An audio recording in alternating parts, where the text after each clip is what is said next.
I was very interested in showing that you don't need to carry a gun to be a hero.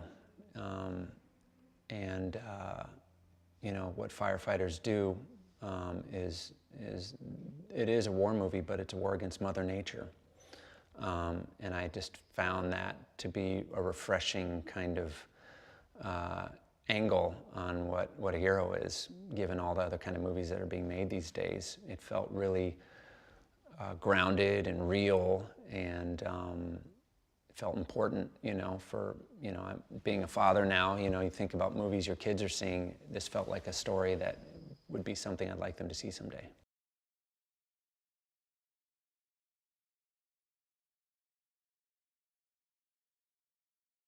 Well, hotshot is a term for the kind of most elite level of wildland firefighter. In the film, we say they're like the Navy SEALs of firefighters.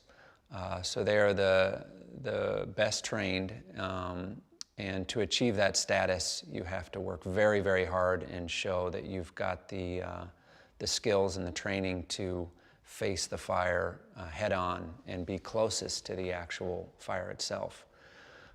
So usually that's a term reserved for Forestry Service special teams, but in the case of the Granite Mountain Hotshots, they were a municipal squad, a group of local guys that Eric Marsh had this dream of turning into a Type 1 hotshot crew. And it was, no one had ever done it before. And it was a very difficult process for him, and it took years of training and being evaluated.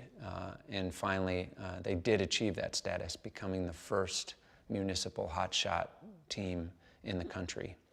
And once you become a hotshot crew, you travel all around the country fighting firefighters or wildfires, no matter where they happen. So you travel, you know, they traveled to Minnesota, to California, they came here to Los Angeles for the station fire. And the way they fight fires is very different than people would think. They don't carry water. They basically fight fire with fire.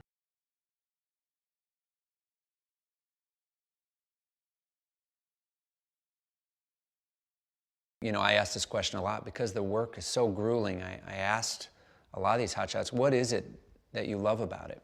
And they all basically said the same thing, which is it's the camaraderie. It's being with your team, traveling in the buggies around the country,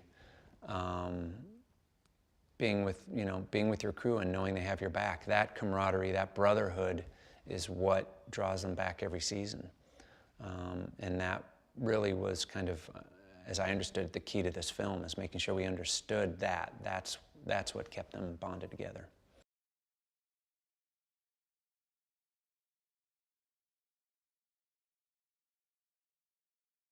He totally immersed himself. I think from the first time he read this script, he felt an instant connection to Eric Marsh.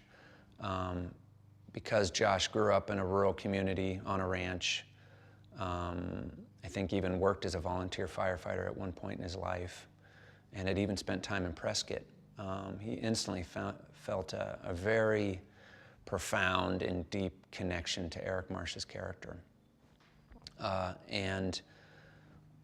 When he showed up for the film, he became the soup on screen and off screen in every manner you can imagine.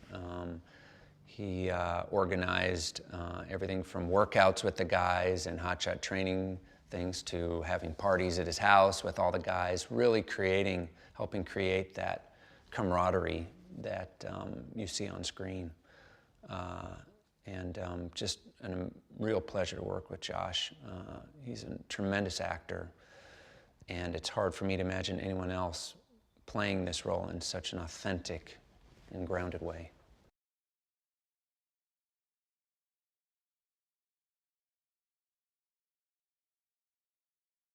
I think we all felt the huge pressure of carrying these guys' legacies. It was the thing that kept me up the most at night before we were shooting, and I know Josh and all the guys carried that as well, which is, we're not just telling a story here, we're not just making a movie. We are creating a legacy of these guys and something that their kids are going to grow up and watch hopefully at some point, and understand who their dads were. So that pressure was very heavy, and I think more than anything, we wanted to make sure we were honoring these guys correctly. So that really was the strongest motivation to deliver the best film we could.